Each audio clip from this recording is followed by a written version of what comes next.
10 வருஷத்துக்கு முன்னாடி குறைஞ்சபட்ச சம்பளம் 2000 ரூபாய், அதிகபட்ச சம்பளம் 20,000 ரூபாய் இருந்திருக்கும். ஆனா இப்போ குறைஞ்சபட்ச சம்பளம் அதே 2000 ரூபாய் தான். ஆனா அதிகபட்ச சம்பளம் 2-3 லட்சத்துல போயிட்டு இருக்கு. இந்த ஊரு 2 லட்ச ரூபாய் வாங்குறதுக்கு ஏத்த மாதிரி மாறிட்டு இருக்கு சார். இந்த ஊர்ல இருக்கிறவன் மொத்தம் 2 பேர் தான் சார். புரியல? ஒருத்தர் ஸ்பென்சர் பிளாசாக்கு உள்ள இருக்கிறவன், ஒருத்தர் ஸ்பென்சர் பிளாசாக்கு வெளியே இருக்கிறவன், சத்தியம் தியேட்டருக்கு உள்ள இருக்கிறவன், சத்தியம் தியேட்டருக்கு வெளியே இருக்கிறவன், ஏடிஎம் சென்டருக்கு உள்ள இருக்கிறவன், ஏடிஎம் சென்டருக்கு வெளியே இருக்கிறவன் நம்ம ஆளு. சார் கிரெடிட் கார்டு வாங்கிட்டீங்களா சார், டெபிட் கார்டு வாங்கிட்டீங்களா சார், ஹோம் லோன் வாங்கிட்டீங்களா சார், அது தூக்கி இதுல போட்டீங்களா சார், இதை தூக்கி அதுல போட்டீங்களா sir. Sir sir sir sir sir பாவம் சார்.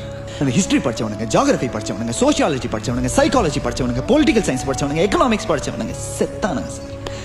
பாவம் வாத்தியார் வேலை கூட கிடைக்காது சார்.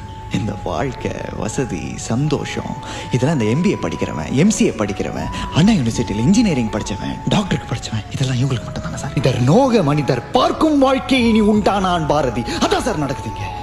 நீங்களும் தான் வாழக்கூடிய இந்த ஊர் ரொம்ப ரொம்ப ரொம்ப மோசமானது.